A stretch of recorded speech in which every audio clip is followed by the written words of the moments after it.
Welcome to Top Hat STEM Chat. This is our Austin College STEM podcast, bringing you everything focused on the college, its faculty, staff, and students, and the impact they're having on the world. I am Colby Wilson, and on today's episode, 90 Seconds of STEM, and an interview with computer science student Jacob Lehtola on his life, career, and future pursuits. But first, celebrating our wins. This is where we highlight our faculty, staff, and students who won an award, grabbed a grant, were placed on a committee, or otherwise recognized for their expertise, hard work, and singular genius. Dr. Jennifer Thompson of the Radiologic Technology Department received the National Minis Award for Most Effective Radiologic Science Educator. Dr. Thompson was recognized for her excellence in supporting student growth within and beyond the program. She strives to foster pride in radiologic science as well as in her students' futures. Exciting news in administration is Dr. Chris Gentry will become the College of STEM's first professionalized associate dean effective January 1st. In this new role, Dr. Gentry will serve as the dean's proxy in all college operations, overseeing student enrollment, retention, and post-graduation success, faculty recruitment and development, and scholarly activities. As part of Giving Tuesday 2025, both the GIS Center and Engineering Technology have projects fully funded thanks to the generosity of Austin Peay's donors. Thank you for giving to the VR project and the technology and safety upgrades to promote student success. Elsewhere in advancement news, we had two significant benefactions recently awarded to the College of STEM. Dr. Edward W. Chester, Professor Emeritus of Biology, established the Senior Airman Gage Dean Chester Agriculture Endowment, honoring his late grandson's military service and dedication to community. This new scholarship will support APSU agriculture students while preserving Gage's legacy of service and commitment to making a difference. SGI also received a generous estate gift from Joe Brian Robertson to support its world-changing work in grasslands restoration. And finally, the biggest win of all, graduation. More than 80 CoSTEM students participated in December 2025 commencement exercises just over a week ago, and we are thrilled at their achievement. Good luck in your future endeavors, and drop a line to let us know how you're doing. Those are just a few of our wins from the last few days and weeks. You have more that I'm not aware of, send those along to wilsonrc@apsu.edu. We will take a break and be back with Jacob Lehtola right after this.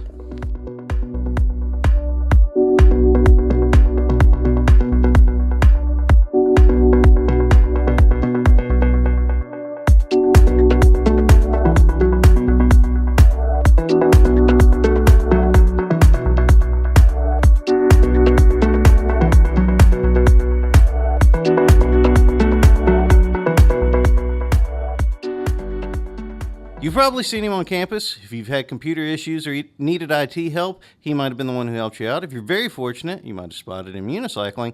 Now he's here to talk about all that and more. Jacob Lehtola, welcome to Top Hat STEM Chat. Hello, thank you for having me. So we're going to slightly deviate from script because I want to talk unicycling first. Sure. How did you get good at it? Well, let's see. I started unicycling when I was 18. It was actually a birthday present from my aunt. And I was surprised. It only took me about 6 hours to learn. So how I started was I just would hold on to a fence while I was trying to get on the unicycle and ride. And then I kind of gradually transitioned to riding away from the fence. And I would say it's very different from riding a bicycle, but it's really not too hard. Really? Yeah, the main difference is that on the unicycle, the pedals on the bike, you only push them down going forward, but on the unicycle, the force is also lifting up in the back. So it's like you have total control over the wheel. And I think people think that it's really hard, and maybe it is, but I didn't find it that difficult. It's just, I think once you get kind of used to the motion, it's not too bad. I would have thought it would be much more difficult to learn. I thought it would take a lot longer than 6 hours. Yeah, and then once I learned how to ride, then I still had to learn how to free mount, which is where you get onto the unicycle without holding on to anything. And that takes a little bit more practice. How does that work? So what you want to do is kind of put your foot, one of your non-dominant foot, on a pedal, and you want to have it be almost as low to the ground as you can get. You don't want to go all the way to the ground, because what you want to happen is when you kind of step onto it, you want it to roll beneath you, and then you can put your dominant foot on the top pedal and start going. And the other important thing to keep in mind is that if the pedals are ever perfectly vertical, you have no control over the unicycle, because you can't push to make the wheel move. Did it take longer to learn how to get on this thing freely or to ride it and keep yourself upright? Definitely longer to ride. Okay. So with that as background, and you can't say know how to unicycle. Please share a boring fact about yourself. So I would say I don't really like coffee. I don't think it tastes that good. Any kind of coffee. Mhm. So you're obviously not pumpkin spice latte, but like, what have you had? What have you tried? I've tried like Starbucks mochas. I've tried just straight black coffee. I've tried coffee with sugar and cream. I feel like I've given it almost a fair shot, and it's just, I don't know, it's not really for me. I prefer tea. So tea what is like your get you going in the morning kind of thing? Yeah, although I try and only drink like either decaf or green tea because caffeine just makes me anxious. But I do love some chai or some matcha. So tell me a little bit about your early life. So I grew up in Maryland, and I have 3 siblings. I think you may have met some of them already. And I really liked Maryland. There's a lot of really good snow in the winters there. My siblings and I, we would dig tunnels in the snow. We get maybe like a foot, or then when it piles up, maybe 2 feet. And that was a lot of fun. And I also really like Maryland because it has some great beaches. I don't know if you've ever been to Assateague Island, but it's really the experience. And I moved to Tennessee when I was 14 and moved to Clarksville when I was 18. So I've been in Clarksville here for a little while, but I would say that growing up and having the chances to live in a few different places was really great. What precipitated the move to Clarksville? So my dad changed jobs a lot, and Clarksville because my grandmother lives here. So then why Austin P? Was it just it's the local school? Yeah, so it was really convenient, and also I had a great introduction. So I attended Gov's Preview Day in 2022, and I talked with Dr. Church and Dr. Chalhan of the Computer Science Department for, I would say, about half an hour about like assembly and Atari 2600 programming, and that really convinced me this was the right school. So that probably explains a little bit. Let's back up a little bit. You talked to Dr. Church and Dr. Chalhan, meaning you knew coming in that was kind of the pathway you wanted to go on. Yeah, so I knew I wanted to do computer science because it seemed like the obvious choice for me. I'd really been interested in computers, I'd say, my whole life, and I thought, why not continue in college with that? How and when did you learn you were good with computers? So I would say I didn't consider myself being good with computers probably until I was 14 or 15, but I started programming when I was 12, and I don't know exactly when I kind of discovered that I was good at it. It was just kind of like, oh, this is something I like. Let's just run with it. And you just at 12 sat down and taught yourself programming. How did that work? Yeah, so I found an article. I was just bored scrolling the internet, kind of as you do sometimes, and I found this article about Notepad tricks. I think it was on WikiHow, and it just said, hey, if you open up Notepad and you just type in the line, just the word start, and you save it as an extension, you save it as whatever you want, an extension .bat, like B-A-T, and then you double-click that file, it'll open just a window on your computer screen. And if you go in that file and you save start a few more times, it'll open up a bunch of windows. And so I was like, wow, this is kind of cool. I can tell the computer what I want it to do. And so that led to a rabbit hole of me going down learning a programming language called Windows Batch. And it's not, I would say, a good language. I wouldn't recommend anyone starting with it, but it was enough to get me started. What would you recommend people start with? I would probably say Python because it's a lot of the technical details of programming you don't have to worry about immediately, and I still use it, I would say, weekly. What piece of tech have we used during your lifetime that we're going to look back on as just primitive by the time you're like middle of your career? I would say definitely USB Type A, and that's the regular rectangular USB. The old school Yeah, USB. the old school one. And I say that because most modern computers maybe will feature one port. Apple has entirely abandoned it, and it's been here for a really long time. Like I would say, since the late 90s, and its transfer speeds are not as good as compared to USB-C. So hopefully, by the time I'm in the middle of my career, it'll be in a museum. So it's going to be the floppy disk versus the CD-ROM. Okay, makes sense. What do people need to know about the work that you do that they don't understand? So I would say I would want people to know that it's really, a lot of it's very simple. So a lot of people consider computers as being very complex, and in a lot of ways they are, but the basics of what they do is very simple. So, for example, a A lot of solving IT problems is returning to a known good state. It's not really about fixing the problem. So, like for example, in Windows, if you're having an issue with your start menu, restarting the computer is going to be a lot easier than trying to find out exactly what the issue is. It's about returning to a known good state. Or for example, if you're having a problem on a website, if you sign out and sign back in, a lot of times that will fix the problem. It's sort of like when you're in a good state, the longer you're there, the more chances there are for deviations that cause problems. How much of what you get in your world with IT can be solved by, hey, have you restarted the computer, or hey, have you logged out and logged back in again? I'd say probably about 80%. I was expecting you to say like 50, 40, but so 80% of the time is you going, why don't you log out and log back in again? Yeah, and sometimes it'll be a variation of that, like if a program is not working, I'll uninstall it and reinstall it, or restart the browser and clear cookies. Those things I would say account for at least 80%. Wow. What is, because you work in IT on Austin Peay's campus. You've been doing that for a while now, haven't you? Yeah, I've been with GovTech since my first semester in June 2022. Okay. So you've seen things. What's the strangest thing you've encountered or question you've been asked in that role? So I've seen a few strange things. Even just recently, I saw a keyboard whose E, 3, D, and C keys wouldn't work unless you held down the trackpad. What?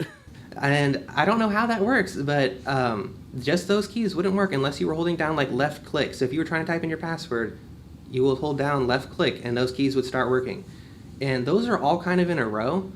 Well, they're in an awkward row too, though. Like you Yeah. gotta turn your hand sideways. So a lot of the time how keyboards work is they'll have a matrix and it'll be like a row or column of keys is connected. And I'm not sure how the trackpad played into it. I do know that I replaced the keyboard and the trackpad and it started working again. So that was certainly a strange one. I've also seen laptops whose screen will work only if it's rotated all the way back. What? So like the screen will be totally dead until you rotate it all the way back and then it starts working. And normally that's a symptom of a loose display connector. So I'll go in, reseat the connector and it starts working. But I've seen it several times. And that is that Mac or is that PC? I'd say that's usually PC. I don't know if I've seen it on Apple. But yeah, definitely I've seen it on PCs. What's better, a Mac or a PC? I'd say it really depends on what you want. So if you want, I think in the past I would say Mac is better if you just want to, strictly if you want to be productive. If you want to do like customize the OS or you want to do really anything development maybe, I would probably recommend Windows. But it really just depends on your personal preference. If you already like one or the other, I would just say stick with that. What is the most unusual compliment you've ever received? Oh yeah, so just the other day, I was talking with some people at the food hall, and one of them's like, oh, your hair reminds me of the McDonald's arches. I said, oh really, that's great. So I was definitely not expecting that though. Was there any context provided for that, or did somebody just look up and go, your hair, kind of doing an M thing? Yeah, there wasn't a whole lot of context. Well, I guess it was nice. Yeah, I mean, I took it as a compliment. Yeah, I don't blame you. When and where were you happiest? I would say now, in the present. I've always been happiest in the present. I'd say it's kind of hard to be happy in the future or in the past. It's hard to be happy in the past?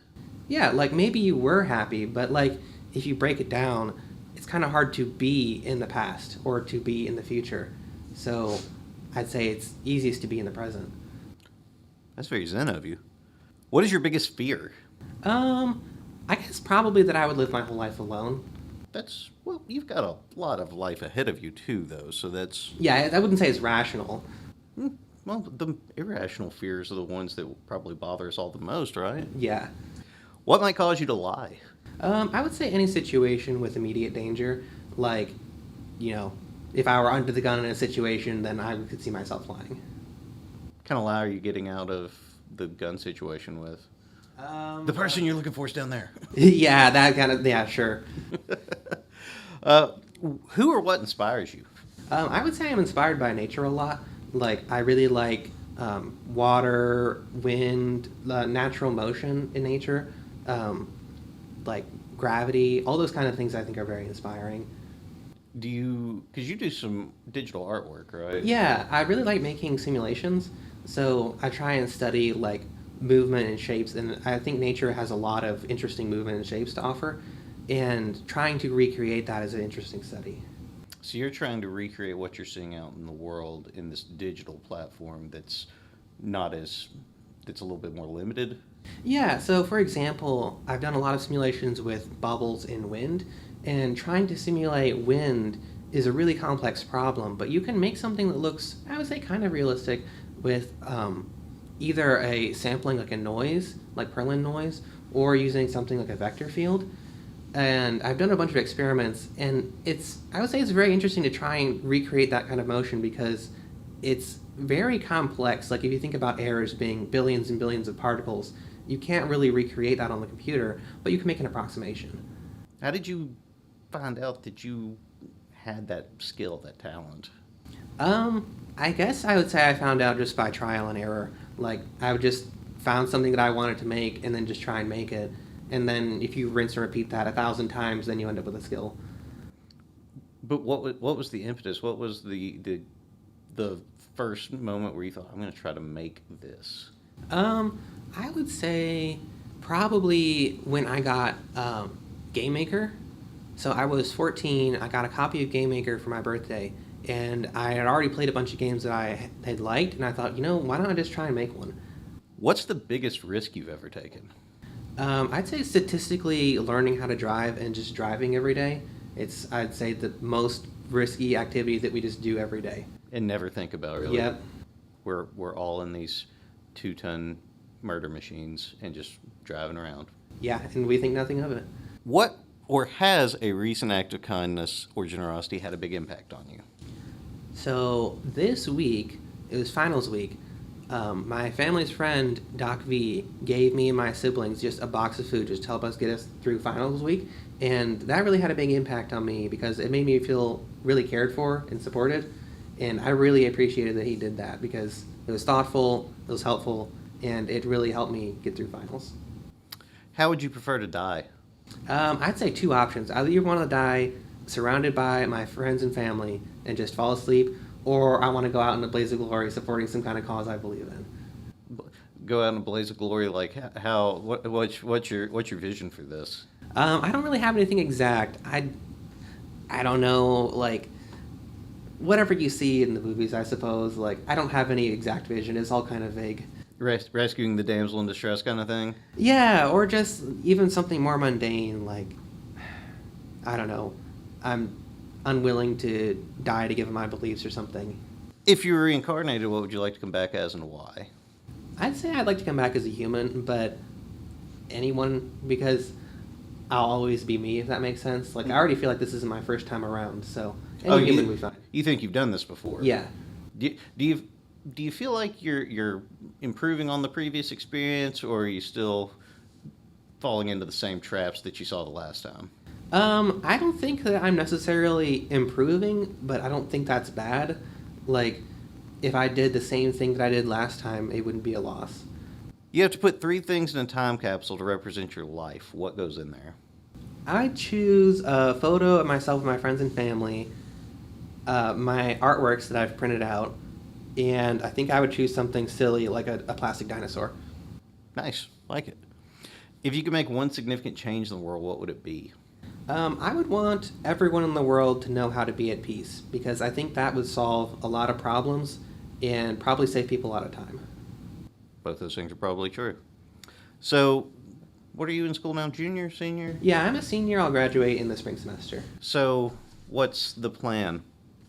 I want to do the data science master's program here in the computer science department. And before that, I want to try and get an internship really anywhere in industry. Okay, so have you had internships yet so far, or is this the first? This is my first chance looking. Okay. Because I've been working on campus, that's been my main experience so far. Okay, but that's still a pretty good baseline.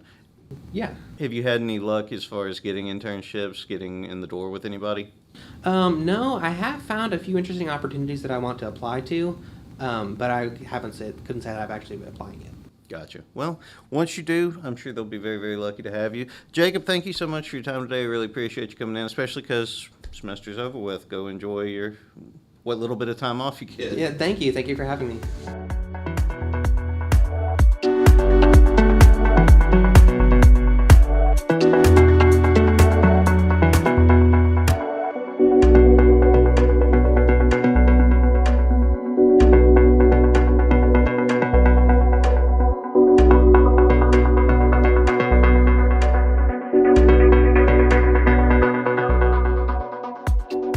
A big thank you to Jacob for joining us this week. Before we wrap up, it's time for 90 Seconds of STEM.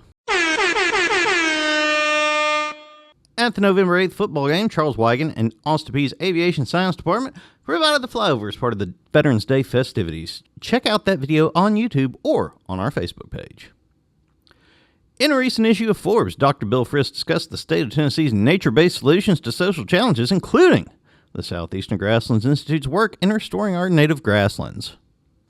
As part of its On Tour series, News 2 came down to spotlight the Coleman Tractor APSU Farm and Environmental Education Center powered by Kubota, as well as the economic impact study being performed for Fort Campbell by the GIS Center and Math Department. Check out both those pieces on News 2's website. Head over to apsu.edu to learn more about a project Dr. Stephen Waltman is conducting with some of our middle college students to prevent bird deaths on campus. This story highlights the real-world impact research on the Austin Peay campus can have on the world around us. And finally, join us on New Year's Eve for 2 unforgettable events. At 11 a.m., we'll be at Forterra Stadium for a drone workshop put on by the pros at UAV Pro Inc. to teach you how to create and execute your own show. Come back out later that evening to ring in the new year in the downtown Commons for the Montgomery County Parks and Recreation New Year's Eve party, where UAV Pro will fly 2 shows designed by APSU art and design students. And that's it, your 90 Seconds of STEM.